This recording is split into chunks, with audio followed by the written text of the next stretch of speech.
Yeah. On behalf of English Department of Halim Muslim PG College, I, Dr. Muhammad Shamim, welcome you in my class, BA first year, second semester. And what today I have for you? Today I have for you a beautiful poem of Tennyson that is break break break. आज हमें जो बात करनी है tension की एक बहुत खूबसूरत पोयम है जो कि ब्रेक ब्रेक ब्रेक के नाम से है। I will explain first. I will go with the critical appreciation. Then I will tell you कि what do you find in that poem. कल भी मैंने पॉइंट्स आपको मैंने बताया था कि ये जो ब्रेक ब्रेक ब्रेक है इट्स एन एलिजाइक लिरिक। एलिजाइक लिरिक का मतलब ये होता है कि एक ऐसी पोयम जिसमें म्यूजिक का यूज किया गया है, लेकिन the poem is a lamenting song. जो पोयम है वो आपका क्या है, लैमेंटिंग सॉन्ग है। The poet is crying, the poet is weeping, the poet is lamenting on the sad demise of his bosom friend Arthur Henry Hallam। तो अगर कोई भी पूछता है कि एलिजी क्या है, ELEGY, तो एलिजी का मतलब होता है शोक गीत। What do mean by elegy? Elegy means शोक गीत। अब वो जो शोक गीत होता है वो किसी की मौत पर लिखा जाता है। तो सवाल ये उठता है कि इसमें किसकी मौत पर लिखा गया है? इसमें पोएट के जो दोस्त हैं जिनका नाम आर्थर हेनरी हैलम है, उनकी मौत पर लिखा गया है। The poem is composed on the death of poet's bosom friend Arthur Henry Hallam. Arthur Henry Hallam की मौत पर लिखा गया है। आर्थर हेनरी हैलम जो है पोएट के बोसम फ्रेंड थे and died in the prime age of his life, और अपनी युवावस्था में या आप कह सकते हैं जवानी में ही उनका इंतकाल हो गया। और जो एलजी है इसी को उर्दू में हम मरसिया कहते हैं। तो एक शोक गीत होता है, लेमेंटिंग सॉन्ग होता है। एलजी कई तरह का होता है, पेस्टोरल एलजी है, थ्री नोडी है, मोनोडी है, उसको भी मैं आपको भेजूंगा। डर्ज है, आई विल सेंड यू कि कैसे एक लेक्चर आपको तैयार करना चाहिए। क्योंकि जो फॉर्म्स ऑफ पोइट्री है उस फॉर्म्स ऑफ पोइट्री में इन्हीं चीजों को लेके बात की गई कि पोयम या पोइट्री क्या होती है, कितनी तरह की होती है। This things you have to go. तो एक तो लेक्चर मैंने आपको भेजा था लिरिक क्या है, दूसरा मैं आज आपको भेजूंगा एलजी क्या है, क्योंकि आज मैं एलजी को ले रहा हूँ। लिरिक मैंने इसलिए भेजा था कि पहले हम लोगों ने माई लास्ट डचेस जो ड्रामेटिक मोनोलॉग था उसको मैंने एक्सप्लेन कर दिया है रॉबर्ट ब्राउनिंग का। But today I will send you today I will send you this particular means LG को एक्सप्लेन करेंगे ब्रेक ब्रेक ब्रेक, और उसको लेकर के बात करेंगे। with you some important images if it's visible.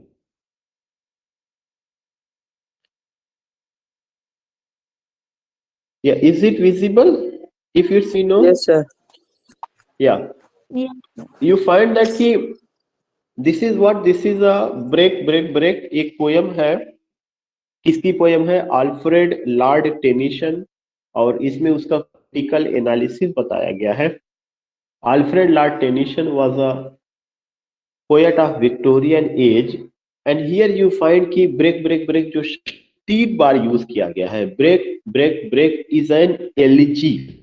Elegy मैंने आपको पहले ही बता दिया, एलिजी मीन शोक गीत। And what do you mean शोक गीत? शोक गीत मीन्स लैमेंटिंग सॉन्ग, एक ऐसा सॉन्ग जो किसी की मौत पर लिखा जाता है।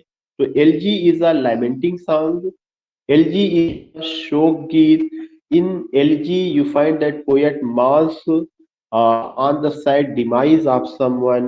Yes, sometimes so it is also composed loss of anything. खास करके जो मैथ्यू अर्नोल्ड नाम के एक पोएट थे, उन चीजों पर LG लिखा है जो कल्चर से रिलेटेड है, losing of culture, losing of goodness, losing of virtue, उसको लेकर के। सो यू फाइंड दैट की break LG by Alfred Lord Tennyson on the death of his friend। यह जो है किसकी मौत पर लिखा गया है? उनके दोस्त Arthur Hallam was his bosom friend. क्या आवाज मेरी नहीं जा रही क्या? सर आ रही है लेकिन हल्की सी कट रही है।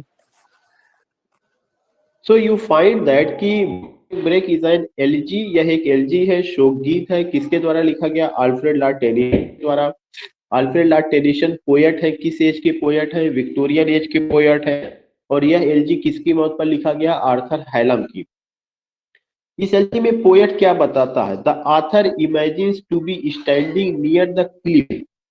जो आथर है ऐसा लगता है कि वह खड़ा है। द आथर इमेजिन्स, आथर कल्पना करता है, टू बी स्टैंडिंग, वह स्टैंडिंग है, खड़ा है, कहाँ पर? Near the cliff. इसका मतलब होता है चट्टाने, रॉकी बाउंड्रीज। वो कहीं रॉकी बाउंड्रीज खड़ा है, और कहाँ पे है वो चट्टाने? सी शो, समुद्र के किनारे, सी शो। मैंने पहले ही बताया था कि पोयट जो है ऐसा इमेजिन करता है कि वह समुद्र के किनारे खड़ा है, और समुद्र की जो लहरें हैं वहां की जो है जो रॉकी बाउंड्रीज है, जो चट्टानों की बाउंड्री, समुद्र की लहरें उससे टकरा रही है, तो एक साउंड उसके दिमाग में आता, वह है ब्रेक ब्रेक ब्रेक, टूटने को लेकर के। लेकिन एक्चुअली में here breaking means what? Here breaking means the poet's heart is broken. The poet has taken that image. Poet केवल उस इमेज को इसलिए लेता है कि waves of the sea are breaking, या waves of the sea are dashing against the stony walls of the church. Therefore, the sound come break, break, break. So these words you have to, yeah, these images you have to keep in your mind. कि the poet imagines to be standing near the cliff, Cliff के पास, और यह Cliff कहाँ? सी show, समुद्र के किनारे, and addressing to the sea. और poet address करता, एड्रेस का मतलब संबोधित करता, किसको संबोधित करता है? सी को, समुद्र को, सी वेव्स को, which are lashing, which are lashing the rocks repeatedly, जो कि वह चट्टानों से लगातार टकरा रही, which are lashing the rocks repeatedly. The poet finds an analogy and expresses it implicitly. पोयर्स को एक वहां पे जो साउंड मिलता है, और साथ ही साथ जो उसका अपना इमोशंस होता है, उसको लेकर के क्या करता है? बहुत खूबसूरत ढंग से एक्सप्रेस करता है। हियर यू फाइंड दैट जो पोएट के दिल में जो हलचल है, जो पोएट का इमोशंस, जो फीलिंग्स, जो ब्रेकिंग है, उसको वह किससे सामंजस्य स्थापित करता है? he establishes it with the waves of the sea that dashing against the stony walls of the church. He wishes that waves of his grief would break the inarticulateness, inability to speak out, inability to speak out. Poet कुछ कहना चाहता है, poet कुछ बोलना, but he is not in position to speak. This is why, because he is in deep sorrow, he has grief, he has pain, he has agony, and he has miserable situation because his friend is no more. अपने अपने दोस्त की मौत पर वह इतना दुखी है कि वो जो है किस सिचुएशन में है? इन आर्टिकुलेटनेस की सिचुएशन में। और इन आर्टिकुलेटनेस की सिचुएशन क्या है? हम दुख को अभिव्यक्त तो करना चाहते हैं, लेकिन हम उसको स्पीक करने में, अभिव्यक्त करने में असमर्थ है। Therefore, the poet says he wishes, उसकी इच्छा है, that the waves of his grief would break, कि जो वेव्स है ऑफ हिज ग्रीफ, उसके कष्टों का जो वेव है, वुड ब्रेक, या तोड़ देगा उसकी इनआर्टिकुलेटनेस को। इनआर्टिकुलेटनेस का मतलब कि वह जो कहना चाहता है, वह जो अपने दुख का इजहार करना चाहता है अपने पोएट की मौत पर, लेकिन कर नहीं पा रहा है, और वह पर है इन हिज हार्ट, उसके दिल में, या उसके दिल की गहराई में, या वो दिल की गहराई से बहुत दुखी है, और अपने दोस्त के पर कुछ कहना चाहता है, but he is unable to express, so that he also expresses his grief easily. और इस तरह से वह अपने दुखों को भी क्या करता? अभिव्यक्त करता, सो that he also expresses his grief. The poet has grief. Why the poet has grief? Because his friend has left this world in the prime age of his life. Already I told you, the present poem is what? The present poem is an elegy. And this elegy has been composed on the death of someone. And who is someone? Poet's bosom friend Arthur Hallam. So you find the speaker emotionally the sea, जो speaker है वह किसको command करता है? सी को command करता है। तो these words you have to keep in your mind कि पोएट समुद्र के किनारे खड़ा है, और वह देखता है कि जो समुद्र की लहरें हैं वे रॉकी बाउंड्रीज से टकरा रही है और लगातार वो वहां पे डैशिंग कर रही है। जितनी बार वो डैशिंग करती है, टकराती है, तो वे लहरें टूट जाती है और एक साउंड निकलता है। वह कौन सा है? Break break break on thy cold grey stones, O sea. So not only the waves of the sea are breaking, but the poet's heart is broken. Poet's emotion is broken. Poet's feelings are broken. And poet is in inarticulateness. He is in situation of inarticulateness. And what is inarticulateness? Not able to express, not able to express. Then he thinks that he will be able to express these things. So I think you got it. इसमें कोई problem आपको? No, sir sir. Okay, so I have shared this image. Now sharing you another image.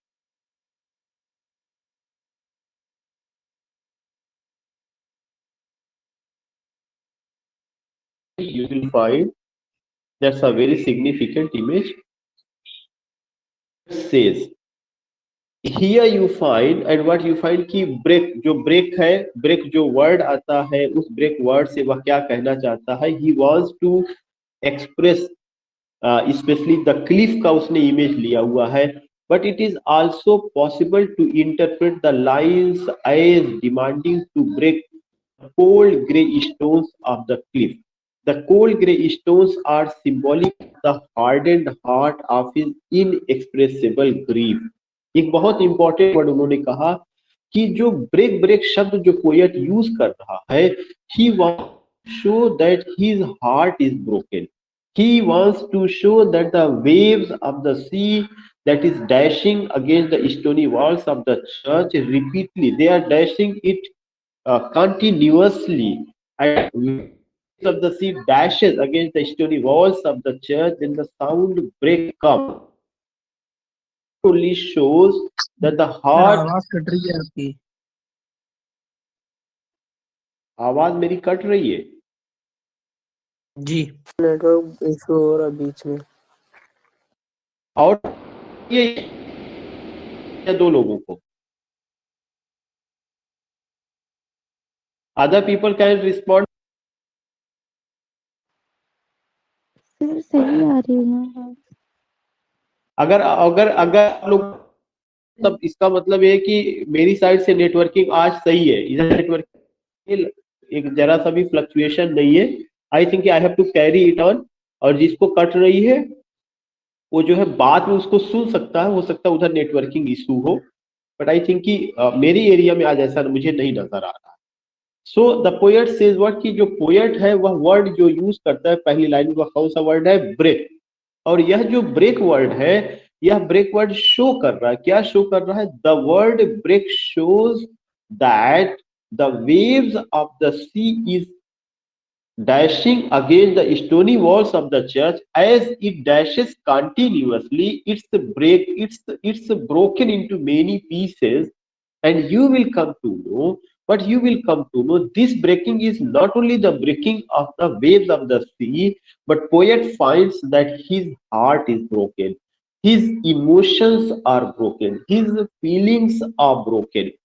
So to show that situation, to show the situation of inarticulateness, to show the situation of inarticulateness, the poet has taken the image of what? The poet has taken this image, and through the image of the waves of the sea, he is expressing his own condition. And you find that Kibrek, but it is also possible to interpret the lines as demanding to break. उस line में एक चीज क्या है? The cold grey stones of Cliff, माने चट्टान।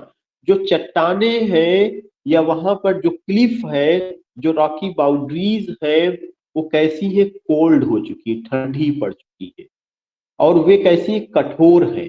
तो actually में जो चट्टान है वही अकेले कठोर नहीं हो चुकी है, बल्कि पोएट का दिल भी जो है दुख के एकदम से कठोर हो चुका है। कठोर का मतलब यहाँ पे कि उसका जो दिल है वह रोने का मन कह रहा है, उसको कुछ कहने का मन कह रहा है, लेकिन वो इतना दुखी है कि he is unable to say something. So articulateness which you find in poet, that inarticulateness the poet has presented taking the image the cold grey stones posing. The cold grey stones are symbolic of the hardened. ये point ध्यान में रखिएगा, एक question बन सकता है. The cold grey stones are symbolic of the hardened heart of his inexpressible grief. Inexpressible grief. जो cold grey stones है यह सिंबॉलिक है, प्रतीक है ऑफ द हार्डेड हार्ट, उस कठोर हुए हृदय का, ऑफ हिज इनएक्सप्रेसिबल ग्रीफ, जिस जो है ग्रीफ को, कष्ट को वह एक्सप्रेस नहीं कर पाया, इनएक्सप्रेसिबल जिसकी अभिव्यक्ति वह नहीं कर पाया. So you find that in this poem, the poet here tells that his heart is how his heart is a hardened heart, and he wants to express what he wants to express the particular pain, stain, agony, on the which the poet has on the side demise of, but he is unable to express it. And what he just takes the images of the sea, the waves of the sea that is dashing against the stony walls of the church, और वह उसको लेकर के अपनी condition को बताता है. In the first stanza, the poet says that the torment of his heart, उस torment है, जो वेदना है, जो दुख है, torment, the word torment of his heart as the death of his friend, जैसा कि उसकी जो है, उसका जो दोस्त है वह मर चुका है, the death of his friend. Poet के हृदय में दुख क्यों है? क्योंकि उसका मित्र नहीं रहा है. इस ट्रेमेंडस, यह दुख बहुत बड़ा है, ट्रेमेंडस विशाल है, बड़ा है. There is a struggle like the struggle of the sea, और उसमें वैसे ही संघर्ष चल रहा है जैसे समुद्र की लहरें जो है, struggle of the sea waves, struggle of the sea waves on the stormy horse on the stormy show, जैसे समुद्र की लहरें जो है, जब जरा सा भी समुद्री तूफान आता है या वहां पे हवाएं चलती हैं तो लहरें किनारों से टकराती है, तो वो समुद्र की हलचल को दिखाता है. ऐसे ही पोएट के दिल में भी एक हलचल है, पोएट के दिल में भी एक कश्मकश है, पोएट के दिल में भी एक जो है दुखों की, आप कह सकते हैं कि एक पूरा दुखों का एक समुद्र है उसके दिल में. तो उसने अपने दुख को, जो कि उसका दोस्त मर चुका है, उससे उसने उसको रिलेट किया है, और वह the question before him is how he can express adequately the thoughts which are rushing into his mind. Question यह है कि वह कैसे अपने दुख को, अपने विचारों को एक्सप्रेस कर सके. The question before him is how he can express, कैसे एक्सप्रेस कर सके एडिक्वेटली, पर्याप्त मात्रा में, the thought which are rushing into his mind, जो भी थॉट्स उसके दिमाग में आ रहे हैं. इन द सेकेंड, तो पहले स्टैंजा में उसने क्या दिखाया? पहले स्टैंजा में वह दिखाता है कि वह बहुत ज्यादा अपने दोस्त की मौत पर दुख, उसको दुख है, और वह अपने गम का इजहार नहीं कर पा रहा है. इस बात को दिखाने के लिए उसने किसका सहारा लिया हुआ? नेचुरल ऑब्जेक्ट का, सी का, सी को पर्सोनिफाइड किया है, सी की लैंड किया हुआ है. The question before him is how he can express adequately the thoughts which are rushing into his mind. In the second stanza the poet say, second stanza में पोएट कहता है that life is full of joy, कि जो जीवन है वह खुशियों से भरा हुआ है, लेकिन उसका अपना जीवन नहीं. सेकेंड स्टैंजा में पोएट क्या बताया है? Life is full of Joy, जो जीवन है वह खुशियों से भरा हुआ है, लेकिन इसका जीवन, fisherman's boy and daughter, fisherman's का बॉय जो वहां पर है, और जो डॉटर, चूंकि पोएट समुद्र के किनारे खड़ा है तो वह राजकुमारों राजकुमारियों के बारे में बात नहीं करेगा, वहां फिशरमैन्स नजर आएंगे, वहां पे उनके बच्चे नजर आएंगे. कि जो फिशरमैन्स, उनका जो बेटा है उसमें खुशियां हैं, who are laughing and shouting merry, laughing कर रही और शाउटिंग कर रही, मतलब they are playing, they are enjoying in their lives, but who is not happy? The poet is not happy. तो एक जगह जहां पे शहनाई बजती है वहीं पे मातम भी होता है, वही समुद्र के किनारे का उसने इमेज लिया हुआ, और दो बातें बताई हुई है. एक तो कहता है कि मैं खुद दुखी हूं, मेरा दोस्त इस दुनिया में नहीं रहा है. फिर उसके बाद वो कहता says that he has taken the image of fisherman and sailor lad, and says what happens, and says that they are enjoying in their life. That is another important That is another important point. Fisherman's boy and sailor lad. You find here one important point that is highly significant, and what is that? He is restless. Yeah, the poet on the other hand is entirely in different mood. जो poet है वह different mood में है। उस है तो यहाँ पे दो इमेज दिखाई कौन सी है? एक image का है कि पोएट जो है रेस्टलेस मूड में है। पोएट को जो है हैप्पी मूड में नहीं, पोएट नहीं है, पोएट को ज्यादा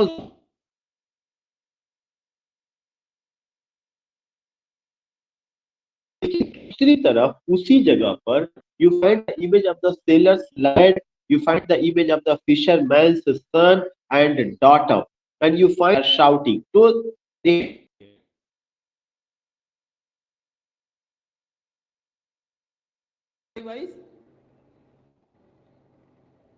are you getting my? Sir आवाज आपकी कट रही है बहुत। सर वाकई कट रही है आपकी आवाज। But I don't know कि what is the reason.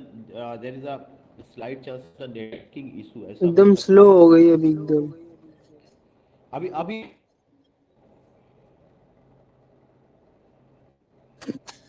फिलहाल बहुत स्लो है। okay, let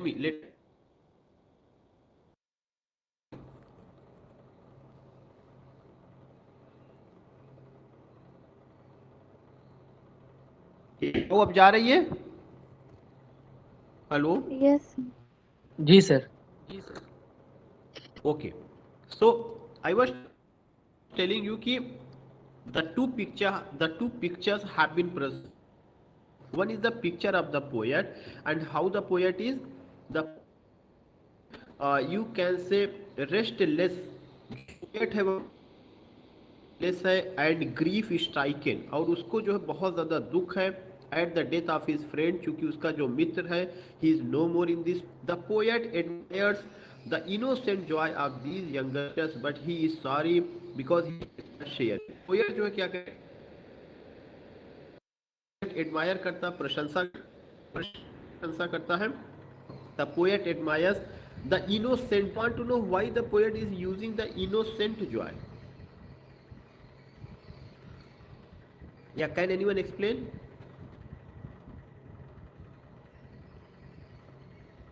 Why the poet is using the word innocent joy? Poet is using the word innocent joy because fisherman's son and daughter are innocent. They don't know the chemistry of life, they don't know the mystery of life, they are not mature, they are not familiar with the joys and sorrows, with the tears and smiles of life. This is why you find that the poet is using the word innocent कि बच्चे तो क्या होते हैं, innocent होते हैं, उनको जीवन की जो झंझावतें हैं, जो प्रॉब्लम्स हैं, they don't know. This is why the poet uses the image कि the poet admired the innocent joy of these youngsters but he sorry because he can not share it. वो कहता है कि लेकिन उसको दुख है कि वह इन सब चीज़ों को शेयर नहीं कर सकता। मतलब कि पोएट जो हो चुका है वह मेच्योर है, his friend is no more in this, his friend has gone, he doesn't find any joy, he doesn't find any pleasure, but where he is standing, that is a seashore, and he finds that sailor's lad and fisherman's boy and just captures that image. They are shouting, they are playing, they are in happy mood, all these things you find there. So these are the two images which we find there, and you find the next images, जो second stanza का next images है वो बहुत important है। यही और image है और वो कौन सा है, लैड ऑफ द सेलर। एक सेलर है उसकी इमेज को, so you find the lad of the sailor. The lad का मतलब लड़का, एक नाविक है, नाविक के लड़के को। So you find here what कि the poet just tells about fisherman's boy, lad of the sailor, और जो लैड ऑफ द सेलर है is also happy and sings in his boat. वह भी हैप्पी है और अपने बोट में गीत को गाता है। कैसे गाता है, face to face. The lad of the sailor is also happy and sings in his boat face to face with the magnificence of the sea, with the magnificence of the sea. This is a very important point कि poet जो है दुखी है, लेकिन fisherman's boy, fisherman's son, fisherman's daughter, they are happy because they are innocent. He gives another image, that is the image of the seller lead, जो नाविक का लड़का वह भी खुशी है। तो ऐसा नहीं, हैप्पीनेस है, लेकिन किसकी लाइफ में है हैप्पीनेस? इनकी लाइफ में, पोएट की लाइफ में नहीं है। And six in his boat, और वह क्या करता है, जो सेलर लैड है वह गीत गाता है boat face to face, face to face with the magnificence of the sea, magnificence of the sea को देख करके। But such joy is not for the poet, लेकिन इस तरह की खुशियां पोएट की जिंदगी। The third stanza the poet says that, third stanza में पोएट एक दूसरा इमेज लिया हुआ है। In the third stanza, the poet says that majestic ship. This is a very third stanza में poet बताता है कि एक जहाज है, the ship ply on, the ships goes on, जो जहाज है वो अपना रास्ता तय कर रही है, और कहाँ जा रही है? अपने डेस्टिनेशन। डेस्टिनेशन का मतलब होता है लक्ष्य को रुकना है। अंडर द हिल, पहाड़ियों से होते हुए जा रही है।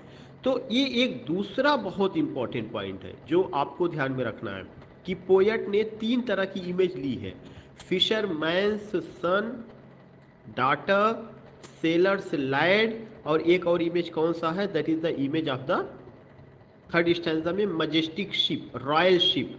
तो जो निर्जीव चीज है, जहाज क्या है? निर्जीव है, लाइफलेस है, निर्जीव है, वो भी जो है डायनेमिक है, चल रही है, मूव कर रही है। अगर किसी की जिंदगी रुकी हुई है तो किसकी जिंदगी रुकी है? पोएट की जिंदगी रुकी हुई है।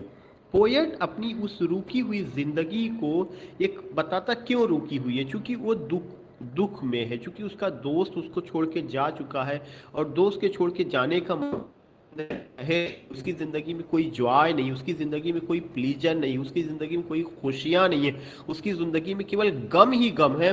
इस चीज को बताने के लिए the poet has taken these images. The poet however has no definite plan about life, poet का जिंदगी को लेकर के कोई डेफिनेट प्लान नहीं, अब वो क्या करेगा। And he misses his friend Hallam, और वह लगातार हायलम को मिस करता है। whose voice and touch so soft, जिसकी आवाज और जिसका टच इतना ज्यादा सॉफ्ट था और टेंडर था कि वी कांट इमेजिन, कि उसका साथ उसके लिए बहुत कुछ था, और लेकिन अब ना तो उसका साथ है, ना उसका हाथ है, ना उसकी आवाज है, वह उसको छोड़ के जा चुका है और प्राइम एज में गया, युवावस्था में गया। इसीलिए पोएट बहुत दुखी है। The grief of the poet is terribly intense. करें, जो पोएट का जो दुख है यह बहुत ज़्यादा जो है इंटेंस करने वाला है। कब? इन द टू लाइन्स, जब वो कहता है कि मतलब बहुत ज़्यादा अंदर से पीड़ा पहुंचाने वाला है, काफ़ी deep sorrow, intense sorrow he has. But O for the touch of a vanished hand, मैंने जिन हाथों को मैंने छुआ था, या जिन हाथों को मैंने अपने साथ लिया था, या उस दोस्त के उन हाथों को कह रहा है कि जो उसने अपना साथ मुझे दिया था, उसके साथ जो मैं खेला था, वो वैनिश्ड हो चुके। वैनिश का मतलब disappeared. And that sound of a voice, और केवल एक आवाज़ मुझे अभी भी सुनाई देती। And that sound of a voice that is still, सुनाई नहीं देती बल्कि शांत हो चुकी। स्टिल यहाँ पे काम कह रहे हैं कि और जो है उसकी जो आवाज़ है वह भी अब तो शांत हो चुकी, अब वो आवाज़ भी नहीं रही है। सो ये जो दो लाइन है लास्ट की, इसमें पोएट को तरह से intense, you can say terrible intense, उसका जो ग्रीफ है बहुत ज़्यादा है। वी डोंट हैव वर्ड्स कि how to explain this thing. तो इस तरह से आपने पाया कि यह एक एलिजी है जो पोएट अपनी दोस्त की मौत पर लिखा हुआ है। दोस्त का नाम क्या है? Arthur Henry Hallam. Prime age में वो मर जाता है, और ऐसा लगता है वह दोस्त पोएट के लिए सब कुछ था, मगर उसके पोएट की ज़िंदगी ही नहीं है। उस दुख को व्यक्त करने के लिए पोएट ने इसको 4 स्टैंजाज में लिखा है। 4 स्टैंजा की 4 स्टैंजाज है, 16 लाइन्स है, राइम पैटर्न ABCB है। और उसमें उसने क्या किया, पहले स्टैंजा में वो बताता है कि वो समुद्र के किनारे खड़ा है, समुद्र की लहरें कैसे रॉकी बाउंड्रीज से टकरा रही है, टूट जा रही है। तो वो जो समुद्र की लहरों का टूटना है कि पोएट भी अंदर से टूटा हुआ है, उसका दुख इतना ज़्यादा है कि वह अपने दोस्त की मौत पर अपने दुख का इजहार नहीं कर पा रहा, एक्सप्रेस नहीं कर पा रहा। वह एक ऐसी सिचुएशन में है जिसको इनआर्टिकुलेटनेस कहा जाता है, not to able to speak वाली स्थिति है। फिर उसके बाद सेकेंड स्टैंजा में वह दिखाता है कि वही समुद्र के किनारे सेलर्स लैड है, फिशरमैन बोट है, उसकी डॉटर है, वे लोग इनोसेंट है, वे लोग खेल रहे हैं, उनके जीवन में खुशियां हैं। फिर उसके बाद तीसरा इमेज दिखाता है स्टेटली शिप्स का, कि एक जहाज है जो चल रही, वो भी जा रही है। तो हर जगह जीवन है, हर जगह जिंदगी जा रही है, जीवन का उद्देश्य है, चाहे वो लिविंग हो नॉन लिविंग हो। लेकिन पोएट की लाइफ में कोई खुशियां नहीं है, जिंदगी नहीं है। और उसके बाद वो कहता है कि ऐसा लगता है कि मेरी जिंदगी लूट गई है, या मेरी जिंदगी किसी ने छीन लिया है, क्योंकि जिन कोमल हाथों को मैंने पकड़ करके खेला था, जिन खूबसूरत आवाज़ को मैंने सुना था, जिनकी अल्फाज में मैंने जिनको मैंने खुद अल्फाज दिया था, या जिनकी आवाज़ में मैंने आवाज़ मिलाई थी, वह दोस्त मेरे साथ नहीं है। तो इतनी सारी बातें पोएट करता है। तो just here concluding, not concluding means, इसको अभी एक और इमेज है जो मुझे शेयर करना है, उसके बाद मैं वो करता हूँ now.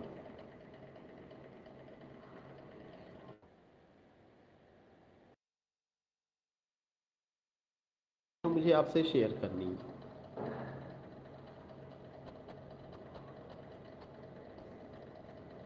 This is the third image. और यहाँ पर भी आप देखते हैं कि थोड़ा सा पोएट को लेकर के बात कही गई कि पोएट क्या, द स्पीकर जो होता है वो तमाम तरह के different picture of life present करता है। एक चीज ध्यान में रखना है कि इस पोयम में जो स्पीकर, इस कौन है, पोएट है, टेक्नीशियन है, उन्होंने क्या प्रेजेंट किया है, different different picture of life. वह जो है जीवन के बहुत को उन्होंने प्रेजेंट किया हुआ है। जो डिफरेंट पिक्चर ऑफ लाइफ है वो कैसा है, डिफरेंट पिक्चर ऑफ लाइफ ये है कि एक तरफ खुशियां हैं और एक तरफ गम है। खुशियां कहाँ पे आप देखते हैं, फिशरमैन्स बॉय, सेलर लैड, और आप कह सकते हैं कि fisherman's daughter, they are innocent, they are happy, they are enjoying in their life, they are singing, they are shouting, whatever the word you। और दूसरी तरफ पोएट का लाइफ है, state of inarticulateness, not able to speak उसको। फिर उसके बाद उसमें हुआ कि ये डिफरेंट इमेज है। और एक इमेज आपका समुद्र का, कि समुद्र जो है उसको पर्सोनिफाइड किया गया है, उसकी लहरें टकरा रही हैं, टूट रही हैं। तो पोएट ने उसमें एनालॉजी किया, वो एनालॉजी का मतलब अपने दुख को उसने नेचर में देखने की कोशिश किया हुआ है। Unlike himself grief ridden and the you can से हियर ही प्रेजेंट्स की, unlike himself grief ridden, and you find here ki here is what, here is ki fisherman's boy, this is the image who is playing, and here is what, here is the image of the cold gray stones। जो मैं circle कर रहा हूँ को ध्यान में रखना है। तो जो जो जो तमाम तरह की इमेजेस है वो कौन सा, cold grey stones. Cold grey stones जो इमेज है वो कौन सी इमेज है, दुख को दिखा रही है।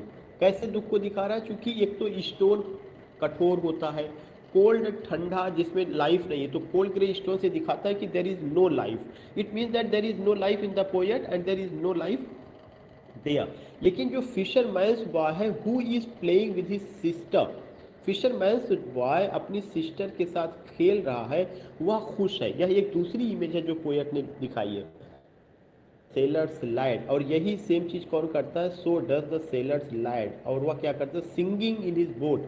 तो एक और इमेज है, वह कौन सी इमेज है, वह इमेज का सेलर्स लैड का है, जो कि अपनी बोट में जो है बैठ के गाना गा रहा है। और एक इमेज आपका फिशरमैन्स बॉय है, जो अपनी सिस्टर के साथ जो है क्या कर रहा है, खेल रहा है, शाउटिंग कर रहा है, he is in a gay situation.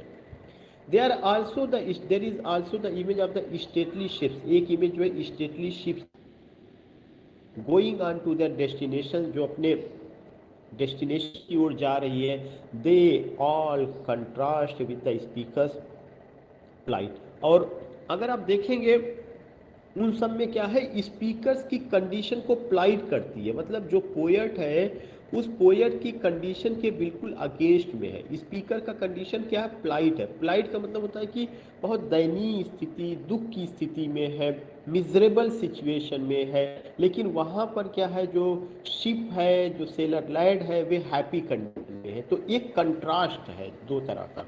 अगर आप, they put the speaker they put the speakers grief stricken situation. ये जितनी इमेज है ये दिखा रही है कि स्पीकर जो है कैसा है, ग्रीफ में है, grief stricken situation on a contrastive prominence. He remember the touch of his friend's vanished hand. जो स्पीकर है वो अपने दोस्त के उन हाथों को याद करता है जो वैनिश्ड हो चुके हैं। वैनिश मतलब डिसअपियर्ड, क्योंकि जब उसका दोस्त मर चुका तो हाथ कहाँ से रहेगा। And the sound of his voice, और साथ ही साथ जो है उस आवाज़ को याद करता। And the sound of his voice, the friendly voice has become still. कह रहे हैं कि जो उसके दोस्त की आवाज़ है वह शांत हो चुकी है। तो दो बहुत इंपॉर्टेंट चीज़ें हैं। एक तो वह याद करता है कि कैसे बचपन में मैं अपने दोस्त के साथ खेला था, कैसे बचपन में मैं अपने दोस्त के साथ समय को गुजारा था, और वह जो है अब हाथ या वह समय जा चुका है वो नहीं है, और ना ही मेरे दोस्त की अब आवाज़ है वो भी शांत हो चुकी है। अब क्या नज़र आता है कि कैसे मछुआरे का लड़का लैड वह कैसे जो है अकेले गीत गा रहा है, कैसे फिशरमैन्स बॉय अपनी सिस्टर के साथ प्ले कर रहा है। तो उसको उस इमेज करके पोएट को अपना बचपना याद आता है कि कैसे वह जो है करता था, प्लेइंग करता था। The speaker looks at the sea. दूसरा image, image of the sea. Speaker कहाँ पे देखता है, लुक्स एट द सी, समुद्र की ओर again, and addresses to it once more. पहले स्टैंजा में भी उसने समुद्र को, वाले स्टैंजा में भी वह समुद्र को एड्रेस करता है। By this time that even if he manages to express his grief, the grace of his friend will never come back to him. By this time, that even if he manages to express his grief, यदि अगर अपने कष्ट को manage भी कर ले, the grace of his friend, तो जो खूबसूरत दिन उसने जो है गुजारे थे अपने दोस्त के साथ, विल नेवर। यही सबसे बड़ी हकीकत है कि जो दुनिया को छोड़ के चला जाता है वह वापस नहीं आता, जो समय गुजर जाता है वह वापस आता। This is why the poet says that will never come to me. अगर मैं अपने दुखों पर काबू भी कर लूँ, अपने जज्बात पर भी कर लूँ, तो जो दिन मैंने गुजारे हैं अपने दोस्त के साथ, the wish to express is solution, कि इसके इस प्रॉब्लम का कोई सॉल्यूशन नहीं नजर आता है। Is remarkable for the sound symbolism. जो पोयम है वह रिमार्केबल है साउंड सिंबोलिज्म। साउंड सिंबोलिज्म जो उसमें से आती है, कौन सी आवाज है, ब्रेक ब्रेक, यह साउंड ओरिएंटेड वर्ड है। That consists of one word repeated thrice, और एक ही शब्द को 3 बार रिपीट किया गया है। पैरेलल्स द क्लिप्स, और वैसे ही कि how the waves of the sea dashes against the stony walls of the church. Typically, structure of the sentence, the line is a broken sentence. Phonetically empathetic, the idea is further reinforced by the nature.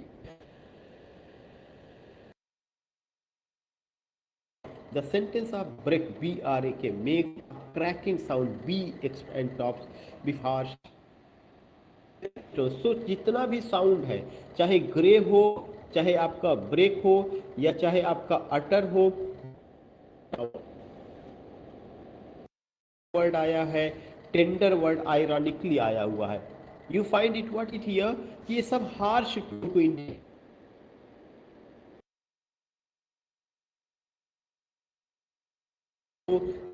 कोशिश करता है। Ironically same heavy sound, ये word रखिएगा। ये सब जो word आए हैं हार्श एंड हैवी साउंड्स के हुए हैं। Say word break, stone, utter, crack, dead, grey, tender, ironically, together with the idea. और ये सारे वर्ड जो यूज किए गए हैं दुख को व्यक्त करने के लिए। And the wish of breaking wherever, साथ ये जहां पर भी, चाहे वो समुद्र की लहरें टकरा की ओर इशारा करते हैं। लहरें टूट रही हैं, पोएट के जज्बात टूट रहे हैं, पोएट की इमोशन है। और इन्हीं सब वी कैन आल्सो ये need to go these things की क्या क्या उसने बताया है कि जो इमेज है वह इमेज दो, एक तो हैप्पी मूड को दिखा रहा है। एक unhappy is unhappy, the poet is man से डाटा शीप्स, और पोएट कहता है कि मैं अनहैप्पी हूँ क्योंकि मेरा जो दोस्त है वो छोड़ के जा चुका है। All this thing I will take only 2 minute. जर इमेज, एक और इमेज मैं आपको शेयर करूंगा, that will be the last image, that is the yeah, here concluding stanza.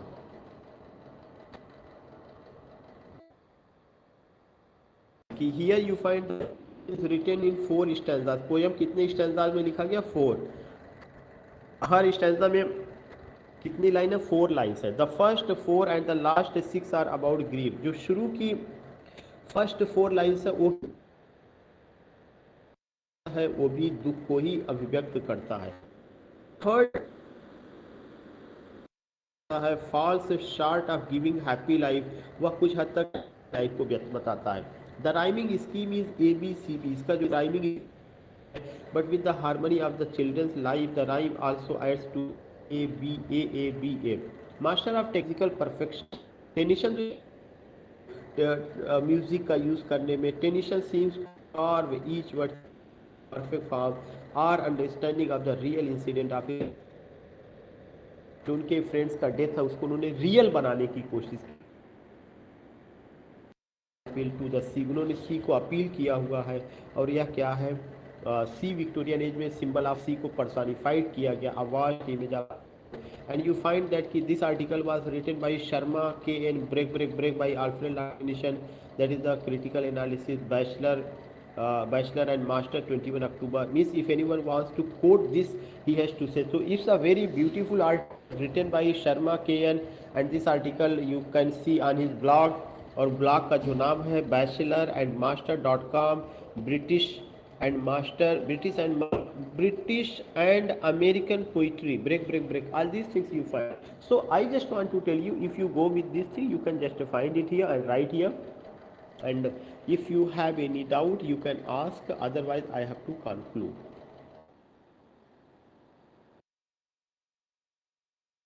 पढ़ाई है मैं हो सकता है कि वो लाइन आपको मैं शेयर करूं,